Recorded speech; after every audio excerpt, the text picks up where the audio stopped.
사랑하는 맑은생 광천교회 성도 여러분, 오늘은 날마다 주께로 12월 2일 토요일 큐티 가이드 영상을 통하여 만나 뵙게 되었습니다. 이제 우리들은 모두 초교율로 들어가는 길목에 서 있습니다.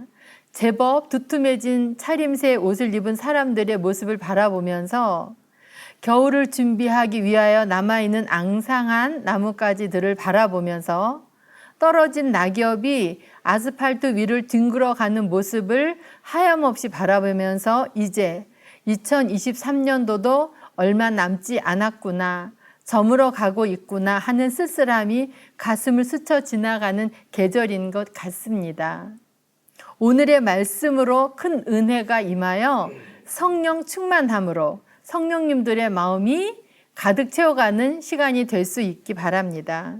오늘은 잠언 21장 1절에서 10절까지의 말씀을 살펴보려고 합니다. 말씀의 이해를 돕기 위하여 간략하게 설명해 드리고 내용 관찰로 들어가겠습니다.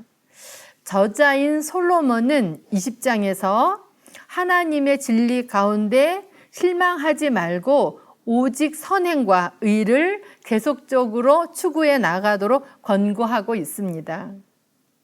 이와 관련하여 21장에서는 악인과 의인의 행실의 특징을 대조적으로 비교, 서술함으로써 실제적인 삶 속에서 지혜자가 취해야 할 삶의 달면, 스타일을 보여주고 있습니다.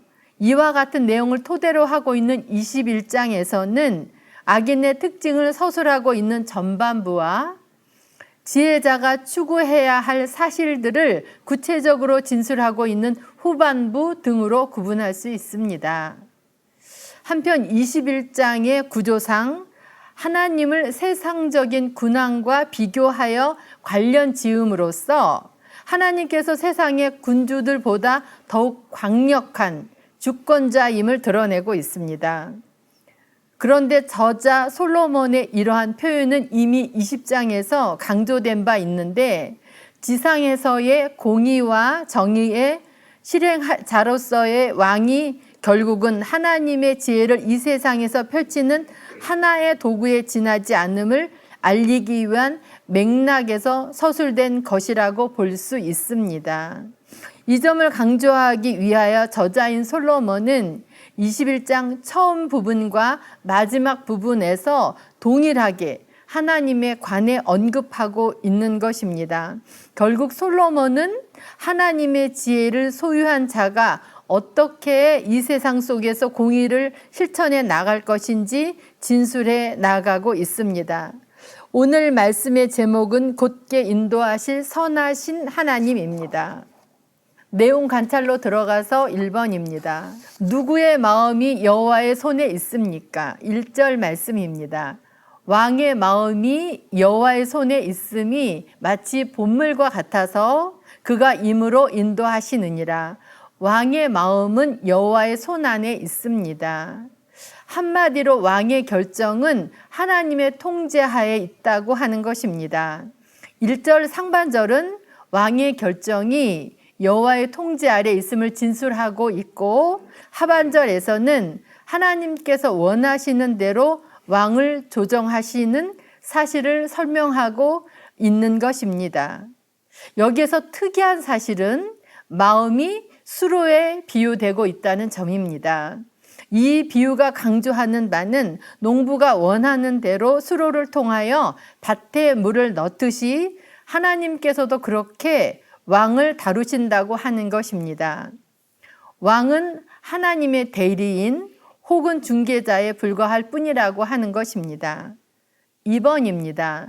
하나님께서 제사 드리는 것보다 기쁘시게 여기는 것은 무엇입니까? 3절 말씀입니다.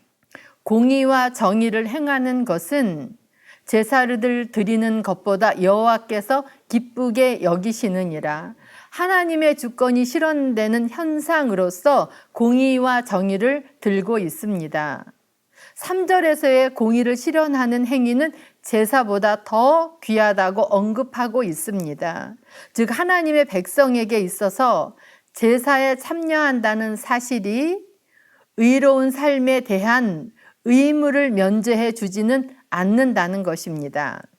하나님께서는 자기 백성에게 삶의 현장에서의 철저한 순종을 요구하고 있습니다. 3번입니다. 깨끗한 자의 길은 어떻습니까? 8절 말씀입니다. 죄를 크게 범한 자의 길은 심히 구부러지고 깨끗한 자의 길은 고드니라.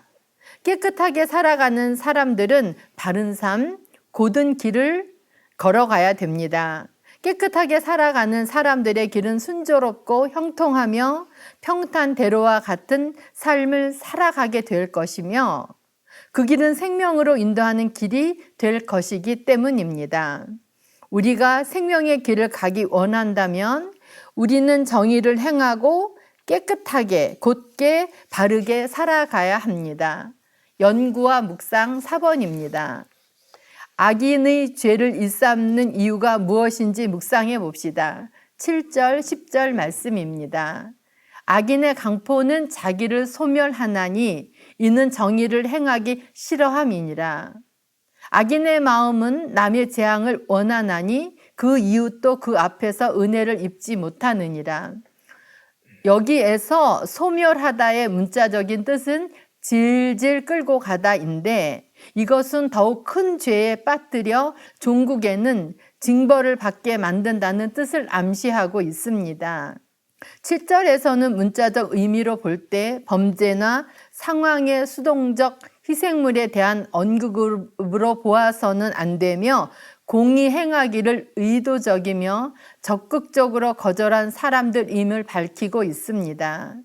옳은 일을 행하기보다는 악을 지속적으로 행하기를 선택했던 그래서 모든 비난의 책임이 그들 자신에게 있는 죄를 일삼으며 살아가는 사람들에 관해 말하고 있습니다. 10절 말씀에서 인간은 이웃에게 자비를 베풀기는커녕 해롭게 할 목적으로 애쓰되 열렬하게 바랄 정도로 애쓴다고 하는 것입니다.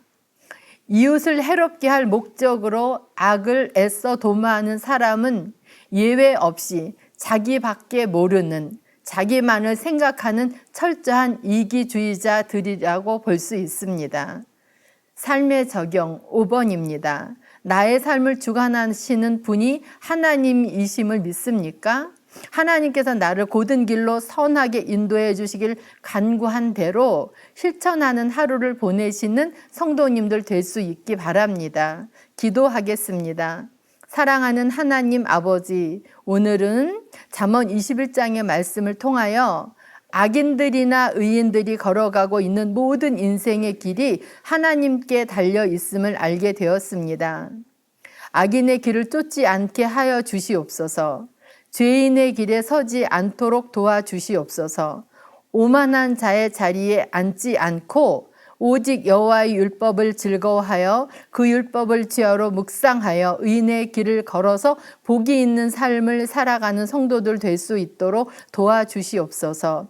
예수 그리스도 이름으로 기도드리옵나이다. 아멘.